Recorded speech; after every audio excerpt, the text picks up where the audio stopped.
Se eu te pedir para pensar em uma abelha, a imagem que vem na sua mente é provavelmente parecida com essa aqui.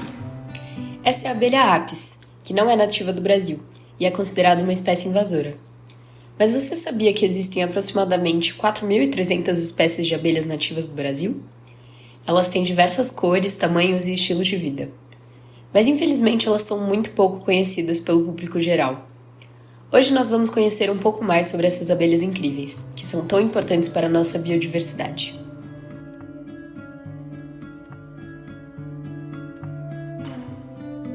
As abelhas nativas podem ser divididas em dois grandes grupos: as abelhas solitárias, ou abelhas selvagens, e as abelhas sem ferrão. Vamos começar pelas solitárias.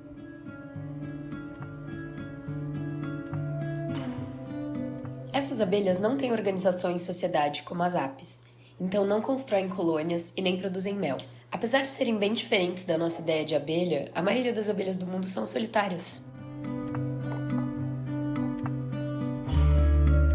Quando eclodem do ovo, as larvas se desenvolvem em abelhas ainda dentro da célula de cria, uma estrutura que a mãe construiu. Quando adultas, elas saem do ninho para procurar um parceiro para a reprodução. Após a cópula, a fêmea começa a preparar o ninho, que é feito em buracos no solo ou na madeira. A abelha então coleta recursos como néctar, pólen e óleos que servirão de alimentos para suas filhas. Após a postura dos ovos, a abelha-mãe vai embora e morre. A diversidade de abelhas solitárias no Brasil é muito grande. Vamos conhecer algumas delas agora. Note que todas elas são bem maiores que as apis, e todas elas têm ferrão. A abelha do óleo é chamada desse jeito porque ela coleta óleos de flores para alimentar os filhos. Essas abelhas são polinizadoras especializadas da acerola e são capazes de cavar os próprios buracos em madeira para fazerem seus ninhos. Você pode reconhecer um ninho de abelha do óleo porque ele fica com esse aspecto brilhante na entrada.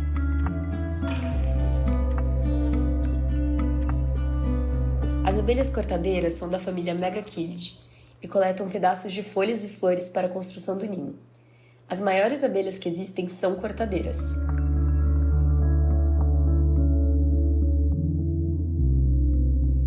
A abelha das orquídeas é muitas vezes confundida com uma mosca por ter essa coloração azul brilhante. Essas abelhas possuem esse nome por serem polinizadoras especializadas em orquídeas. Algumas vezes, abelhas irmãs podem compartilhar o mesmo ninho para os seus filhotes, mostrando algum grau de colaboração. Então talvez elas não sejam tão solitárias como pensávamos. Mas mesmo assim, não se compara à sociedade completa de outras abelhas, como as abelhas sem ferrão, que veremos a seguir.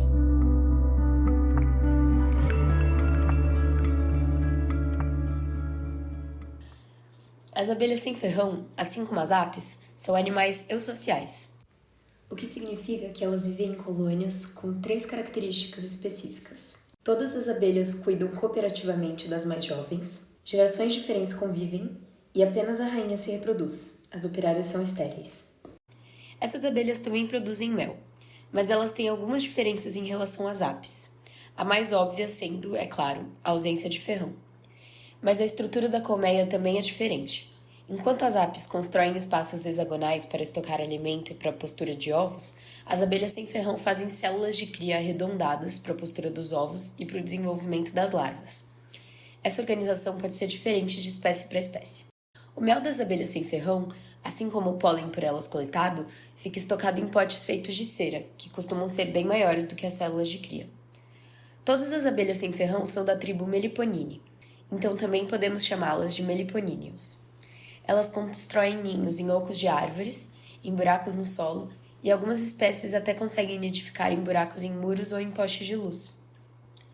Algumas dessas abelhas podem ser criadas em caixas, uma atividade que chamamos de meliponicultura. Sim, algumas pessoas criam abelhas sem ferrão no próprio jardim de casa. Essa atividade cresce cada vez mais no Brasil e pode ser feita como hobby ou como atividade econômica, já que as abelhas produzem mel, própolis e cera, que podem ter utilidade comercial. Os meliponicultores cuidam dessas abelhas e assim ajudam na preservação delas. Outras espécies não podem ser criadas em caixinhas, porque produzem ninhos aéreos, feitos com barro, folhas, galhos e própolis. Vamos ver rapidamente como é a divisão de funções na colmeia de abelhas sem ferrão. As abelhas mais jovens não saem da colmeia. O trabalho delas é manter a colônia limpa, produzir cera e construir as estruturas do ninho. Abelhas um pouco mais velhas começam a cuidar da defesa do ninho. Algumas abelhas têm a função de guarda e ficam bem na entrada do ninho, olhando para o mundo afora. Só as abelhas mais velhas se aventuram para fora da colônia para coletar os recursos para alimentar toda a colmeia.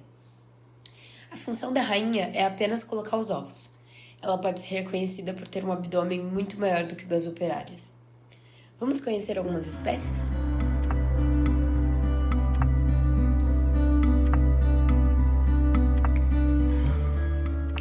A jataí é uma das espécies mais conhecidas e comuns, especialmente em áreas urbanas. Elas adoram pequenos buracos de concreto para nidificar. Elas são fáceis de reconhecer pelo estilo de voo, e suas colmeias podem ser identificadas por esse tubinho característico que constroem na entrada. Essa é a espécie mais criada por meliponicultores, em especial os iniciantes, porque é de mais fácil manejo.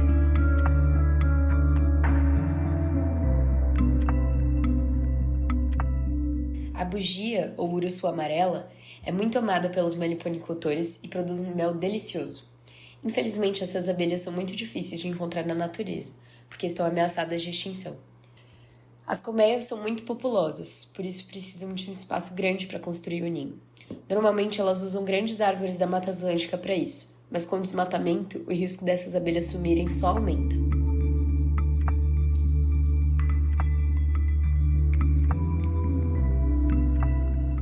As lambiolhos são as menores abelhas que existem.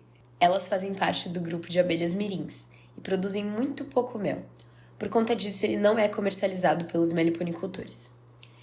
Essas abelhas coletam secreções dos olhos de grandes mamíferos, por isso recebem esse nome. Olhando de longe, até parece uma mosquinha, né? Assim como as apis, as abelhas sem ferrão e as solitárias são excelentes polinizadoras e desempenham um papel crucial na agricultura e na saúde dos ecossistemas. As abelhas sem ferrão tendem a ser polinizadoras mais generalistas, o que significa que elas polinizam várias plantas diferentes, enquanto as solitárias normalmente são especialistas em polinizar alguma planta específica.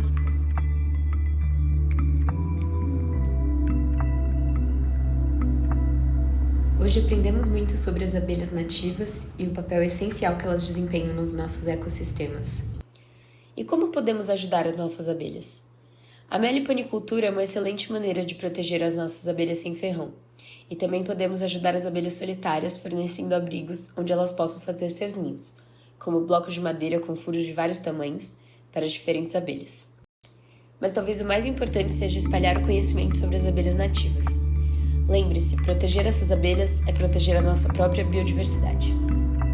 Compartilhe esse vídeo e ajude a aumentar a conscientização.